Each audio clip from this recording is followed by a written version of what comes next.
Modern. Modern. Modern. Modern. We're prepping for a voyage. Modern. The force of an old-fashioned equals whiskey mass times bitters acceleration. Why don't you make that a double? Modern Bar Cart. What's shaking, cocktail fans? Welcome back to another episode of the Modern Bar Cart podcast. As per usual, I'm your host, Eric Kozlik, and my goodness, do we have an amazing episode for you this week.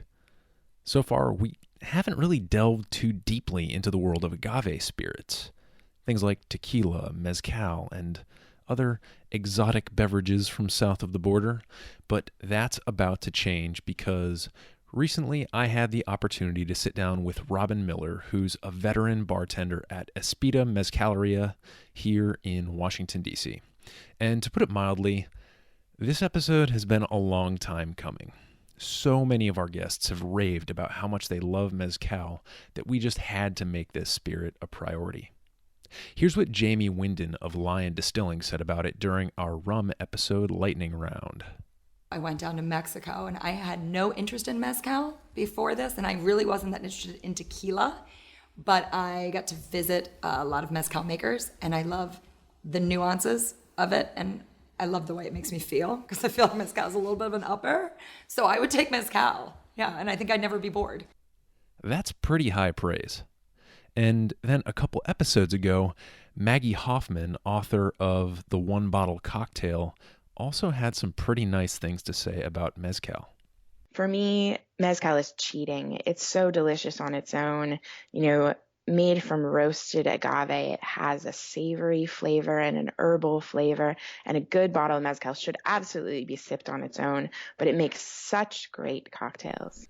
So as you can see, there was a little teeny bit of pressure on us here at Modern Bar Cart to figure out the right questions to ask about mezcal and the right person to answer them.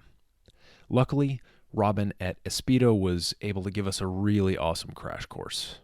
But before we dive in here, I want to give you the opportunity to make yourself a drink. This episode's featured cocktail is the Mezcal Mule, or the Oaxacan Mule. And yeah, if you think this is basically a Moscow Mule made with mezcal instead of vodka, you're right. But there's a couple of reasons why this drink intrigued me when Robin brought it up during our interview. First, it's starting to warm up here as we transition to spring, and so fresh flavors like ginger and lime are just really exciting right now. And second, there's something about mezcal and a mule that's just a bit uncanny.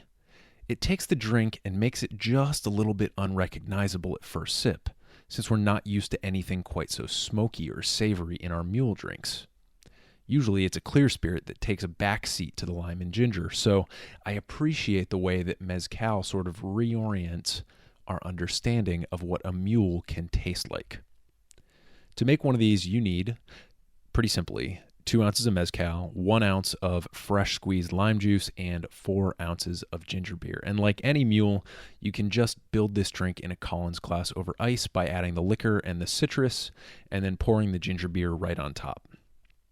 Usually I give it a little stir with the straw before I serve it, and if I've got any fresh herbs lying around, I like to smack them around a little bit and float them on top as a garnish.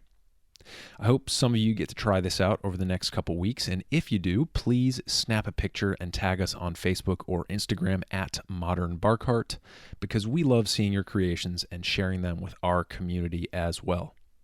And now that you're dreaming of Oaxacan mules, let's jump into this amazing interview about mezcal. Some of the things that Robin and I discuss include distinctions between different agave spirits like tequila and mezcal, and even some varieties you might not have encountered yet. The biology and terroir of agave, particularly how it's cultivated, harvested, roasted, and distilled. What terms and bottle attributes you can look for if you're searching for a quality bottle of mezcal at your local liquor store. How to start working agave-driven cocktails into your home bartending repertoire, and much, much more. Throughout this conversation, I found myself thinking about the relationship between humans and the land and plants we use to create spirits. When you hear Robin describe the way that Mezcal distillers tend their agave and lovingly manipulate the forces of nature to protect biodiversity and create completely unique flavors, I think you'll develop a newfound respect for the power and tenderness that go into every bottle of Mezcal. And with that, I'll step aside and let you enjoy this fascinating conversation with Mezcal expert, Robin Miller. Robin, thanks for being on the podcast. Hey, thank you for having me. Awesome. So we are sitting here. It's a beautiful spring day in Washington, D.C. We're sitting here at Espita Mezcaleria on 9th Street here in Shaw. And I'm hoping that you can just introduce yourself, tell folks a little bit about your backgrounds and how you came to be here. My name is Robin Miller. I've worked in bars and spirits for almost 6-7 years now. I've been focusing on agave the last 2 years. I've been with Espita since we opened. Before joining this team, I think I had the standard cocktail bartender's understanding of agave spirits. You have mezcal, sotol, and tequila, and they're all a little bit different, but the nuances were very much kind of murky to me. Working at Espita was kind of my trial by fire introduction to it. And it's been a wild ride. I've been extremely happy. Yeah, and you're about to launch a new menu, I hear. We're releasing our spring menu as we speak, actually. So full new cocktail menu, 9 drinks. We're really excited about it. It's one of our favorites up to date. So definitely come by and check it out. This is a bit of a digression from what we're about to talk about, but how does one go about designing a cocktail menu? Oh, I think that's a really good question. I think that you need to first pick a bunch of different styles of drink you want to see listed on your menu. I think that just throwing a bunch of fun ideas together is cool, but you really have to have a little bit more composition to it. So I'd say you want to have one crowd pleaser, sweet and sour crushable drink. I'd say you should probably have something that's carbonated, a highball of some sort. You should have at least one boozy drink, preferably one that's kind of on the sweeter side, one that's on the bitter side, and maybe a third one to please martini drinkers if you're feeling so adventurous. And then you kind of want to be able to hit all these bases so people who like drinks can find something they can identify with. Something for the mule drinkers, something for the martini drinkers, something for the margarita drinkers. And that's how you kind of can encapsulate the largest audience with only a few drinks. Yeah, that's really interesting. I would love to at some point do an episode on sort of the Myers-Briggs personality types of cocktail drinkers where we get the mule, there's the mule, there's the margarita, which is they're kind of similar, but I could share some stereotypes. Okay, good. Maybe when we do that, we'll come talk to you again. Yeah, but that's really cool. So excited to see what that menu looks like. And we're here today to talk about Mezcal, which is sort of the bread and butter of this establishment. And we'll talk about agave spirits, I guess, more generally, but definitely with Mezcal as the focus. So could you just start by defining Mezcal, maybe placing it in its place among the rest of agave spirits? Sure. So Mezcal is kind of like the word whiskey when you come to a very general sense of the word Mezcal. Mezcal is the loose word used for anything distilled from agave. So it's a very, very general term in that sense.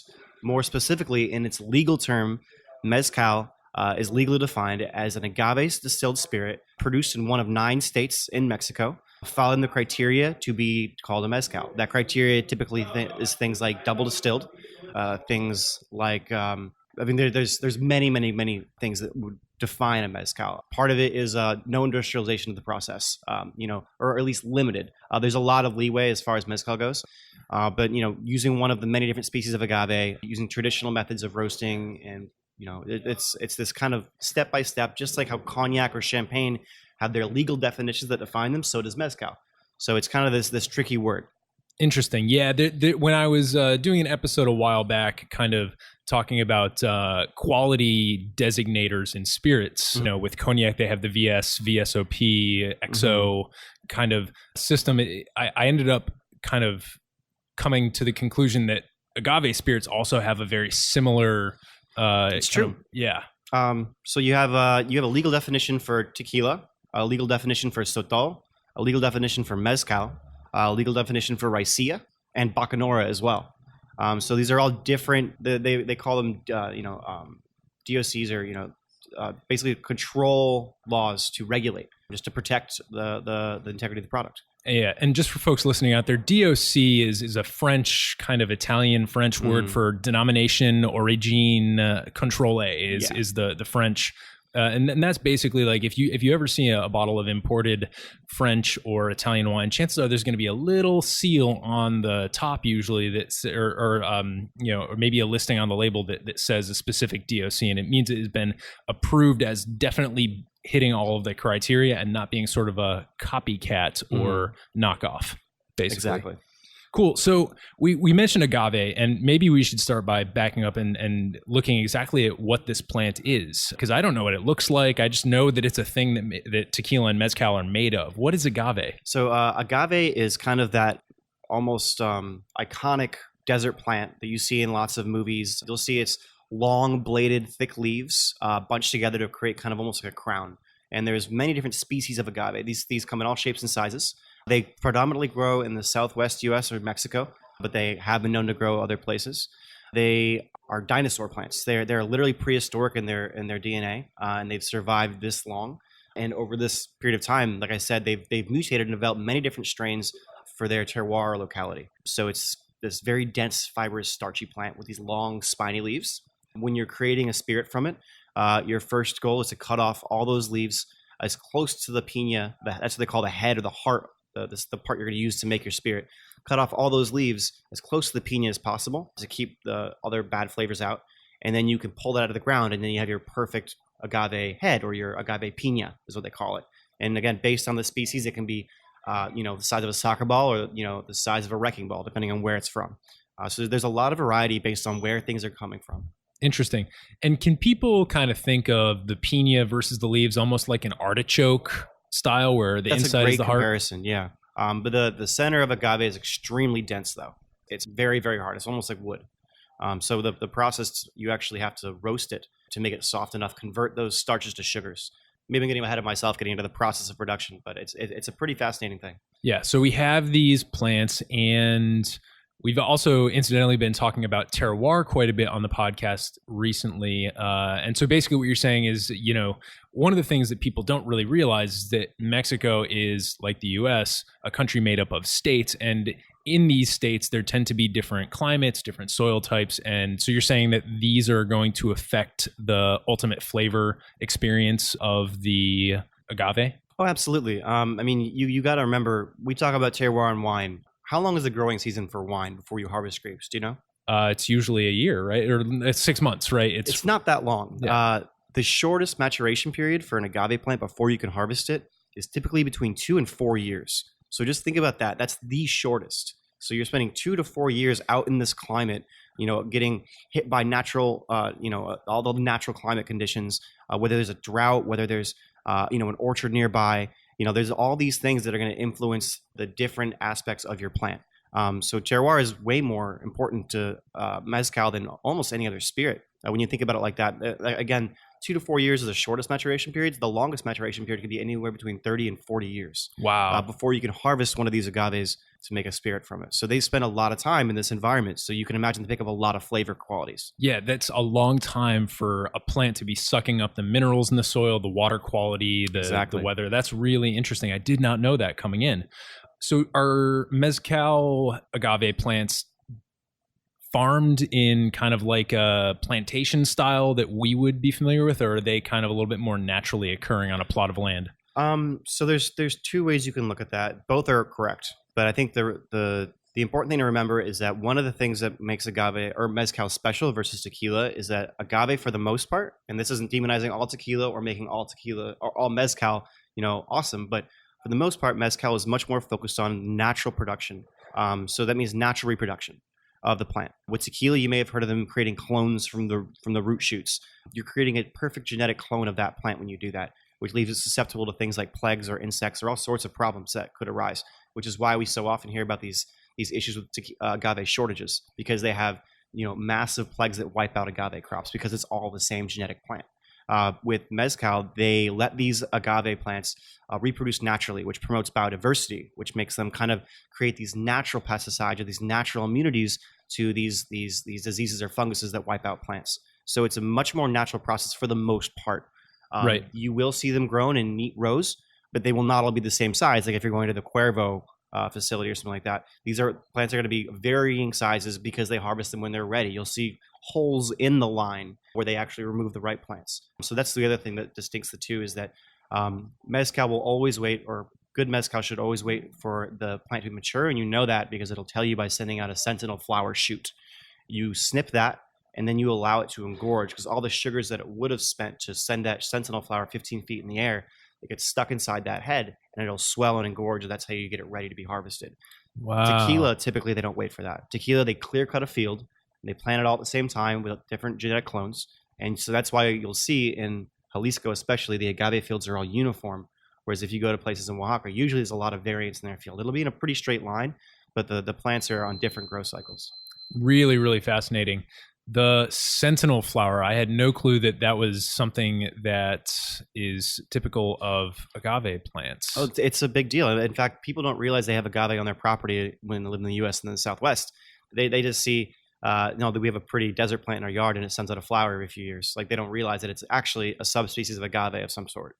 Really? Okay, cool. Well, that's a really amazing kind of intersection of humans and nature. I think it's where we see this thing and then we kind of interfere in the process in the same way that a grape grower is going to interfere in the natural process of, how many grape clusters are on a vine. And the result is this amazing, perfect primed sugar base that we're then going to roast and make our spirit out of. I love that story.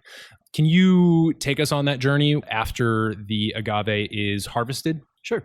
You harvest the agave and then you take it back to your palenque. Palenque is the word they use for the production facility, the distillery.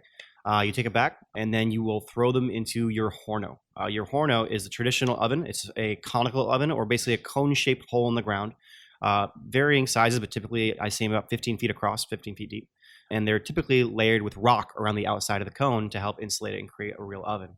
And they've been burning wood at the base of that, at the tip of this cone, for a few days, so where it's kind of just embers now. And they start by layering on spent agave pulp from previous distillations on those coals to help create a nice fuel base to get the fire going for a few days. And they'll roll all the agave heads, all the piñas, down into this oven. Typically, they'll cover it with palm fronds and then dirt. Sometimes it's hard, sometimes metal, a corrugated, aluminum or metal to help insulate it. And that oven will get up to 500, 600 degrees, and it'll stay that way for, 5, 6, 7 days. And so they let it sit there. And essentially this process is converting all those complex carbohydrates into simple carbohydrates, much like scotch. And this is a linearity that I always try and draw for people who are unsure or unfamiliar with the process of agave distillation, where when you're making scotch, you roast the barley with peat in an effort to convert those starches to sugars so that you can then ferment. With mezcal, it's very much the same. We're using an open flame source of fire to convert those complex carbs to sugars in the agave. Once that is done, they unbury them and pull them all out, and they put them in one of many different ways to crush them or pull them apart. Some people use mechanical shredders. Some people use tajonas, which is a giant stone wheel pulled by a horse. Some people use mallets or hammers, and they kind of crush them in like a hole or a dugout. But there's a lot of different ways to crush your agave. Essentially, what you're trying to do is pull apart those fibers so that they can ferment more effectively.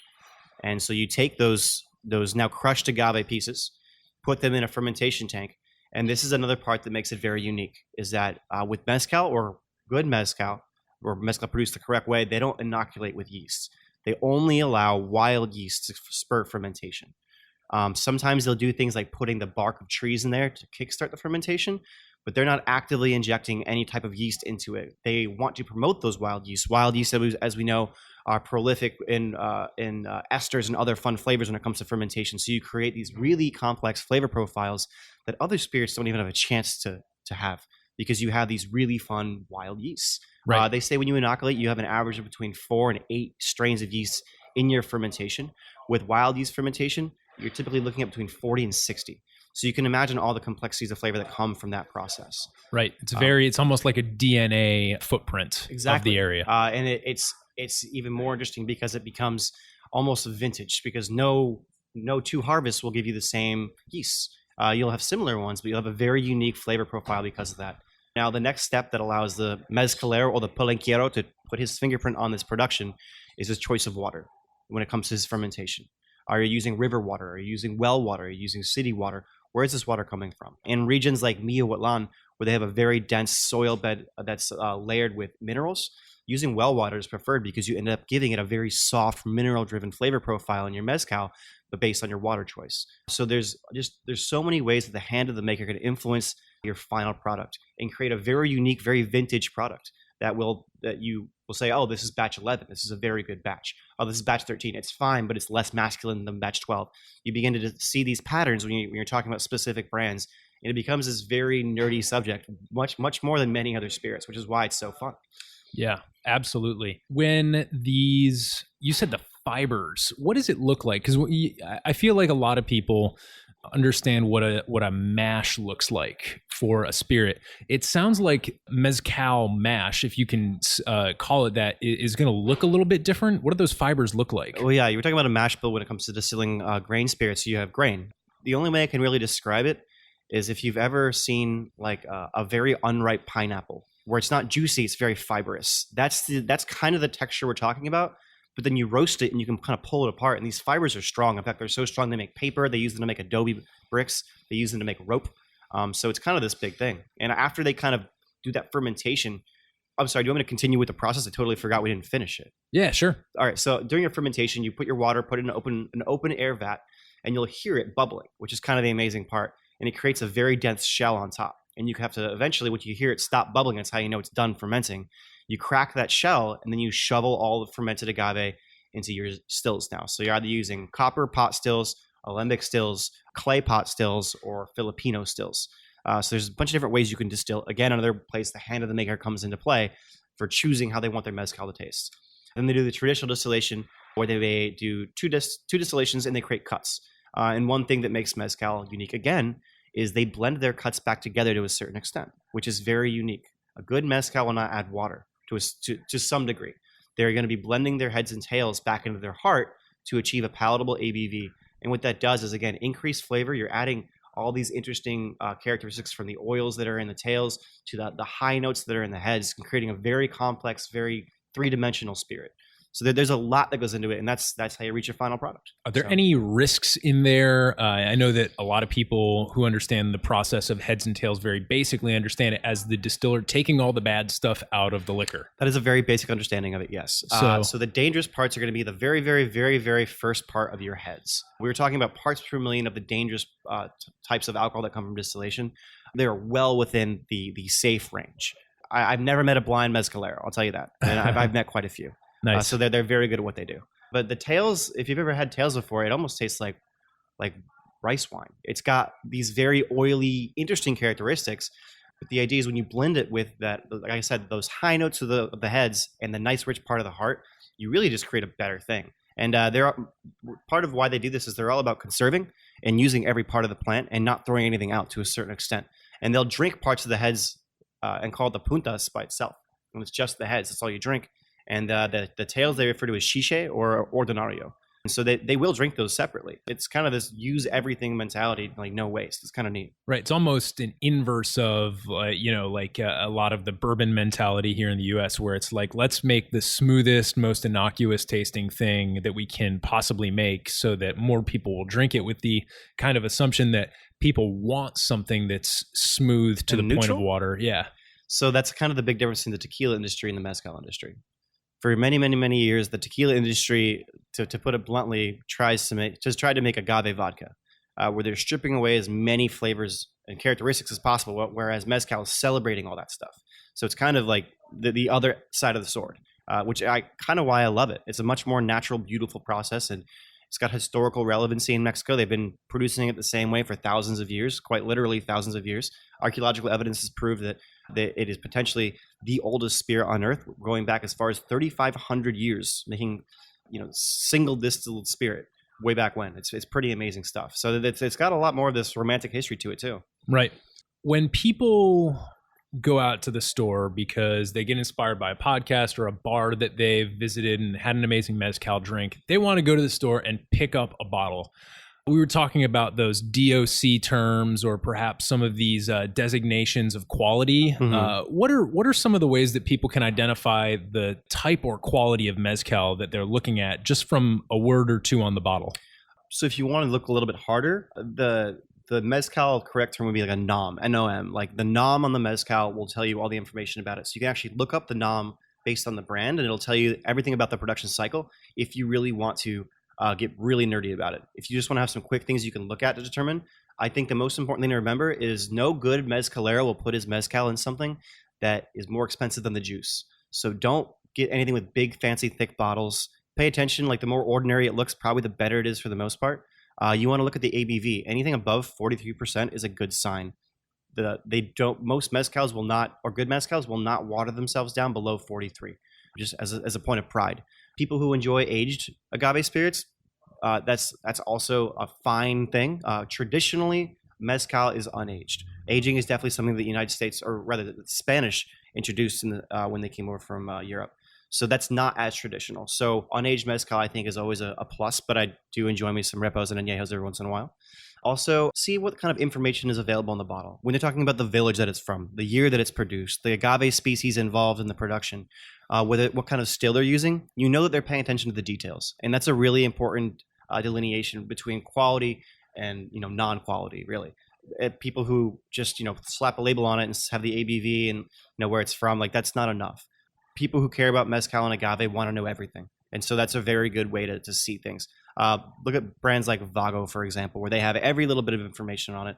Or, Raicillas by La Venosa. They have so much information on the back of the bottles. That's how you really know that they care to educate you. What about price points? Because I feel like mezcal can get pretty high compared to certain other bottles that you're going to come across at the liquor store. So how do we know that we're getting a good deal on a bottle of mezcal? Well, like I said, the fancier the bottle, the more you're getting ripped off. It's going to have better juice the more ordinary it looks. So I would say, as far as price range, if you're looking at anything under $30 a bottle, not all the time, but sometimes I would probably question it. One of my favorite mezcals for me to get when I'm not working is El Bujo. El Bujo Espadín is a very reasonably priced bottle. I think it's in like the low 40s, high 30s. And their Espadín is the one that I usually get. And it's great for cocktails, great for sipping, very reasonably priced. And it's a brand that has a lot of integrity. They're doing all the right things, doing all the responsible things as far as their production methods, doing things that are sustainable and good for the agave culture. So I like them a lot. That's a good one to recommend, I think, especially people getting into mezcal initially. But don't stop at El Bujo, because El Bujo's, their Espadín, I would say it's a little bit more on the masculine smoky side. And there's such a broad spectrum of flavor that comes from mezcal based on all the things I described earlier, the terroir, the different methods of production. You can have things that are fruity, things that taste like celery, things that taste like slate and sand and mud. Like, there's such a broad, spectrum of flavor within mezcal. So don't get stuck on one brand. Try a lot of them out, because you end up finding a lot of fun stuff. Absolutely.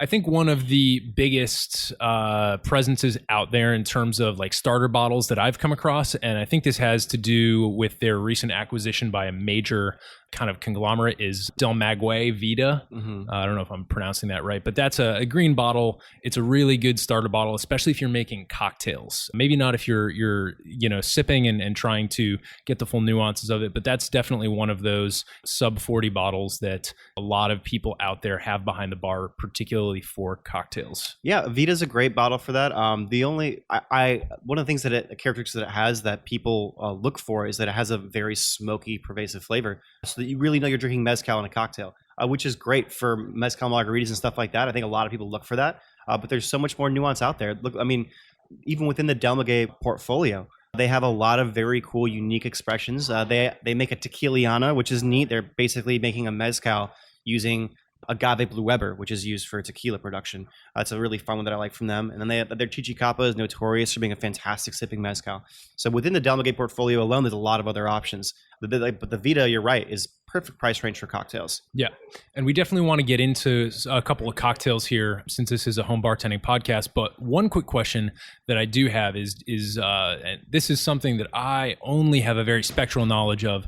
You mentioned initially, when we were talking about the different types of agave spirits, we have tequila, we have mezcal, we have sotol, and then you listed another one. Bacanora. Bacanora. Can you talk a little bit about sotol and bacanora? Just because I know I haven't heard of bacanora, and most people, I'm sure, have not even heard of sotol. Sure. So sotol is really cool. Essentially, you're using a species of agave called the desert spoon plant.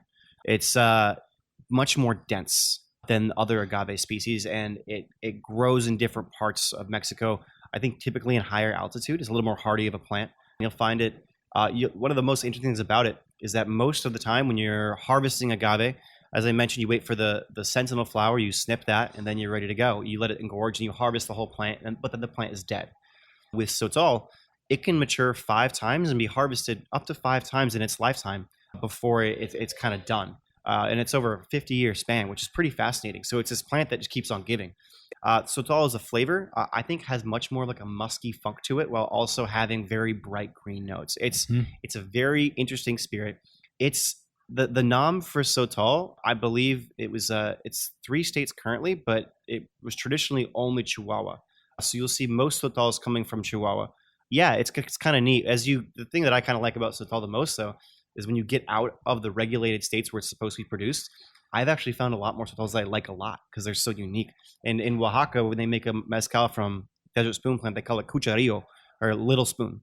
And it's really, really cool. Lots of fun, like bright, fruity acid notes, really fun, like savory. Like it's really, really a cool thing. Nice. So I love sotol. Bacanora is from the Sonora state. I think it can be produced in 1 or 2 others. I don't remember off the top of my head, unfortunately. That's actually a blind spot in my knowledge that I intend to correct very soon. But yeah, bacanora, again, is just a different type of agave distillado. And that's kind of just the loose term you use for it. It uses, very similar production methods, there's not like a single species of agave you can make with it. It's kind of broad, just like mezcal. It's just another regional style of mezcal. I think a good maybe cross comparison would be sparkling white wine. You've got Champagne is from Champagne. Mm-hmm. You've got Prosecco is white sparkling wine, dry from Italy. Mm-hmm. Very similar characteristics, slightly different grape varietals in many cases. So in the same way that you have a bunch of different types of white sparkling wines that all have their own names out there, very similar thing with agave plants. It's very real. I find myself drawing comparisons to wine all the time. I mean, like so far to the extent of you can have, when you're talking about the species of agave versus species of grapes, you could have an Espadín agave from Oaxaca taste very, very, very different from an Espadín from any other state. Just like a Sauvignon Blanc from France will not taste the same as a Sauvignon Blanc from California. So the terroir matters so much. People always try and draw these kind of almost pointless boundaries when it comes to tequila, highland versus lowland. It's like, well, yeah, that does matter to a certain extent, but within the highland or lowland realm, there's so many other variables to affect your flavor profile that people are almost making these like baseless designations because there's so many other variables that come into play beyond just highland or lowland. And it's that's why mezcal is so nuanced and cool to me, is that there's never an end to the learning. Every village has their own unique touch they put on their spirit. Every region has a different climate, a different elevation, different rainfall. If you grow up closer to an orchard, you're probably going to have a lot more unique flavors because of the DNA exchange that happens when pollination. Like those things really do matter and they come into play, and that's why mezcal is such a fun, nuanced thing. Yeah.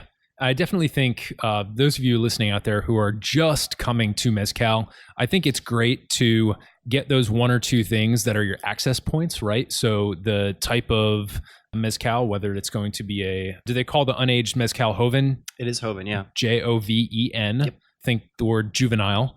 And, so do you want an unaged? Do you want something that was lightly aged, like that's called a reposado? Or do you want something that's been aged a long time that's going to be closer in flavor profile to your bourbons and your other whiskeys like an añejo? Those are the same types of age designators as tequila. So that's a really easy access point. And then of course, if there's tasting notes on the bottle, maybe speaking to somebody at your liquor store, these are going to be the best access points to it. But I think a great point is that once you get past the access point, there's almost no end to the nuance. Oh, it's super fun. And honestly, the best way I'd say to find a bottle for you is to go to a local tequila or mezcal bar and ask them. And I think the best thing they can ask you is, what do you normally drink? And whether it's gin, whether it's scotch, whether it's bourbon, whether it's vodka, we can find something for you based on all those things because there's such a broad spectrum of flavor. Right. Okay, before we get into lightning round here, can we just talk mezcal cocktails? Oh, sure, absolutely. And or agave. Let's start with just agave in general. The big agave spirit cocktail, where it all started at the bar, so to speak, is the margarita. Mm-hmm. Talk about the margarita. How do you make your margaritas? So at our bar, we make ours with a amber agave syrup with fresh squeezed lime juice. We use Jaffard triple sec, partly because we really like the flavor, but also because it's 40% ABV, and we think that really gives it a nice kick. And then we use El Bujo Espadín Mezcal, agave, lime, triple sec, and mezcal. And then we actually rim it using sal de gusano, which is a salt made from roasted ground agave worms and chilies. So it's kind of savory, it's spicy. The cocktail's sweet and sour, so it kind of opens up your whole palate. It's just really addicting. All right, so how did we miss the worm?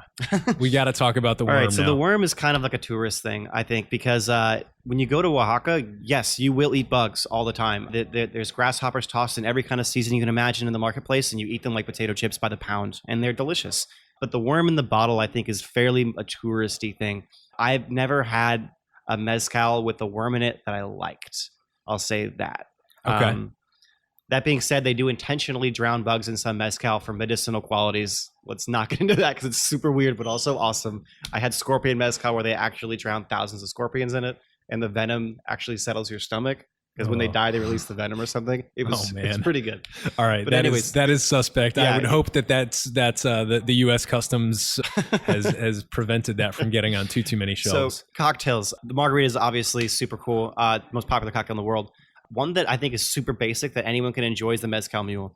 Ginger and lime go hand in hand with mezcal, and I think it's a really easy cocktail to crush.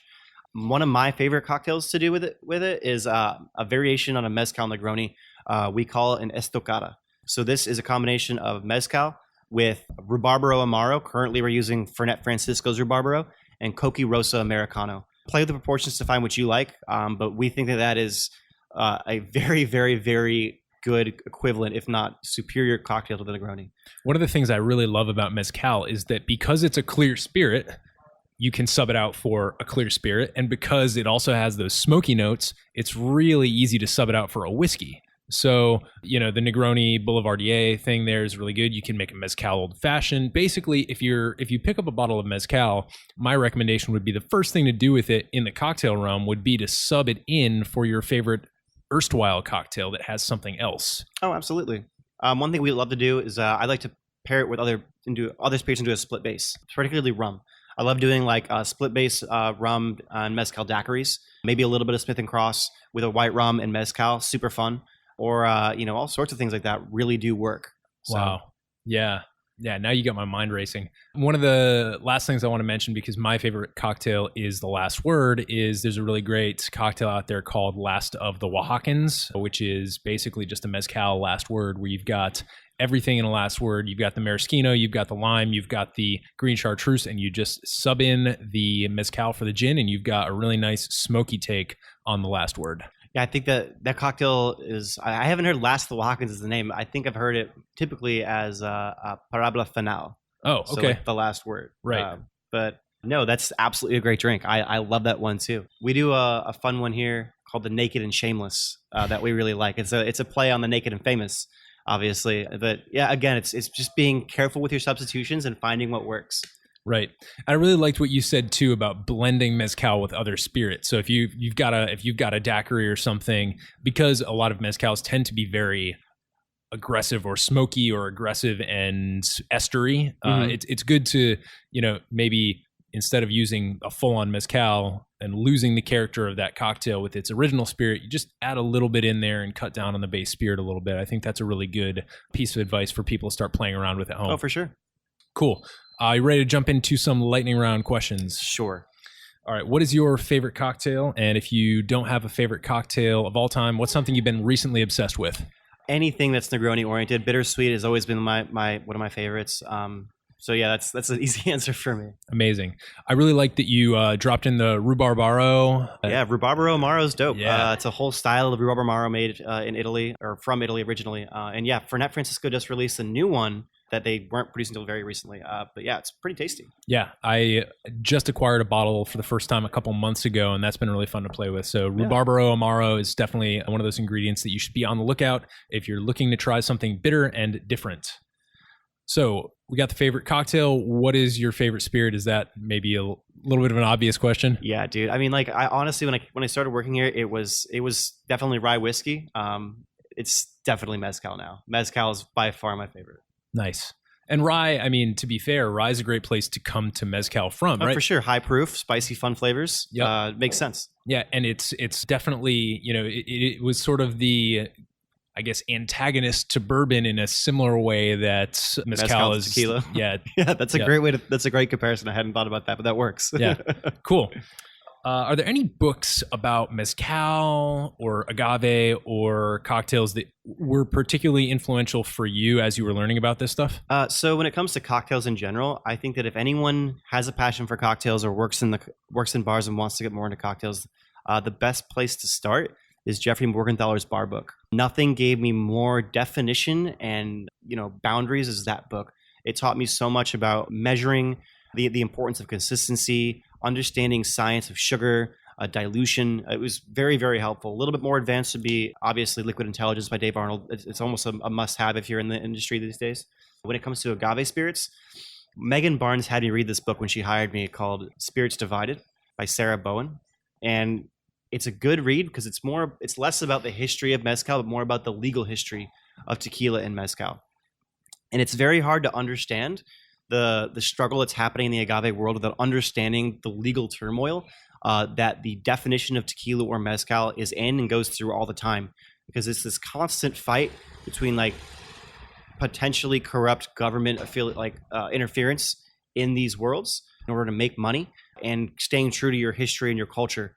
And so again, Spirits Divided is very eye-opening when it comes to that. Probably don't read it unless you're really ready to hate tequila for a long time, because it does change your opinion on it. But it was a very, very good read. Yeah, I really am fascinated by it's a polarized debate, right? Do we want more regulation or do we want less regulation? And what are the consequences of that within different spirits industries? Oh, for sure. And I think there's a lot to be said. I believe that I could be wrong with it. I think that certain bourbon geographic restrictions were lifted or made a little bit easier recently. Mm-hmm. And so you're seeing more bourbons pop up outside of the state of Kentucky.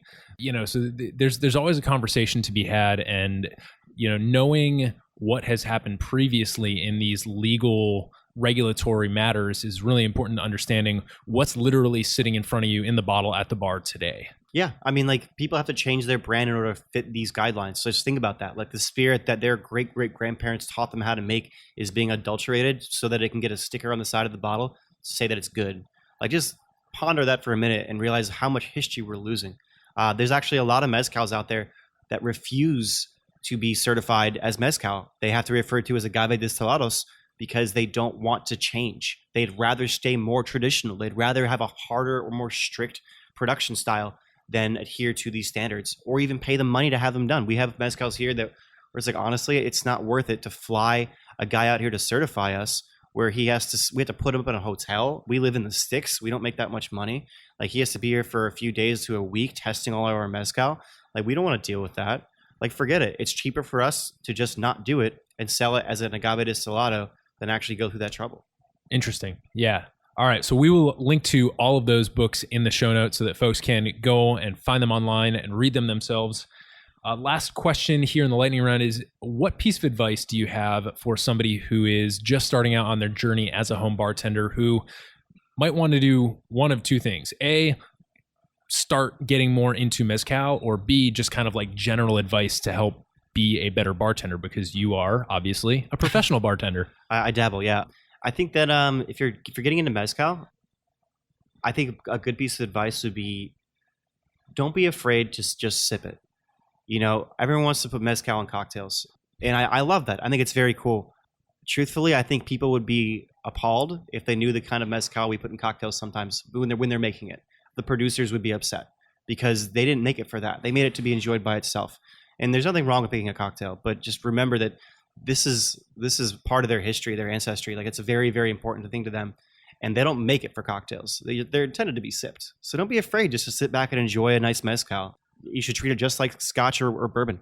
Probably not in the rocks. It's not usually encouraged in mezcal culture. But no, enjoy it that way. When it comes to home bartenders, honestly, the best piece of advice I can give you, read. Read as much as you can, educate yourself, because there's so much information out there that has never been available before. And where we live in a very good time to learn about the complexities of mixing drinks and the science and chemistry of cocktails. Right. And listen to my damn podcast too. Yeah, there you go. Beautiful. Well, Robin, thanks so much for being on the show. How can folks get a seat at the bar at Espita or contact Espita for questions about Mezcal or hit you up on, social media? So Espita, we're open every day. On weekdays, 4 o'clock. Weekends, we do brunch at 10:30. But yeah, come on in. Come check us out. We do happy hour every day between 4 and 6. Then we have late night happy hour from 10 till close. We're here. My contact information is robin@espitadc.com. Feel free to email me any questions you have about Mezcal or cocktails. And then you can hit me up on Instagram at robinzomg. Nice. And just for anybody listening in DC, Espita is right on 9th Street. It's a little bit north of the Mount Vernon Square and Convention Center, maybe like 2 or 3 blocks north of that. It's right across the street from Union Kitchen Grocery, and it's near all of those lovely Shaw high points like Blagden Alley. Yeah, we are on the Blagden Alley block. Yes. Fantastic. Robin, thanks again. Hey, no problem. Thank you. Hey everybody, thanks for listening. If you enjoyed this episode, there's 2 big things you can do for us here at Modern Bar Cart. One would be to tell your friends and family if you think they'd enjoy listening to us talk about cocktails. And if they don't download podcasts, they can always stream our episodes on their desktop directly from the show notes page at modernbarcart.com. The other thing you can do to help would be to head on over to iTunes or wherever you download your podcasts and leave us a review. 5 stars are great, but we're more interested in your feedback.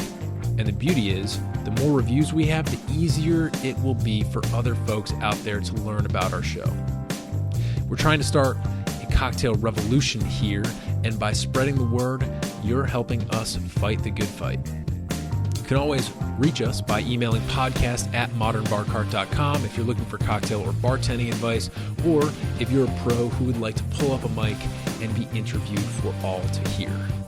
Also, definitely follow us on Instagram and Facebook at Modern Bar Cart for cocktail porn, recipes, and entertaining tips. And keep an eye out for new product releases and special offers, which are happening all the time. We love our listeners, and we really enjoy giving you exclusive discounts and sneak peeks at our latest and greatest cocktail projects.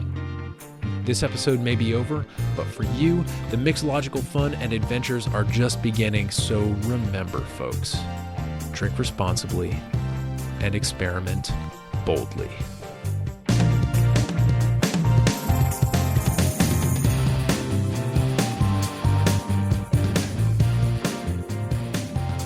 This episode was made possible with editing and production assistance by Samantha Reed, amazing Mezcal expertise by Robin Miller, and a little bit of interview magic by yours truly. This has been a Modern Bar Cart production, copyright 2018.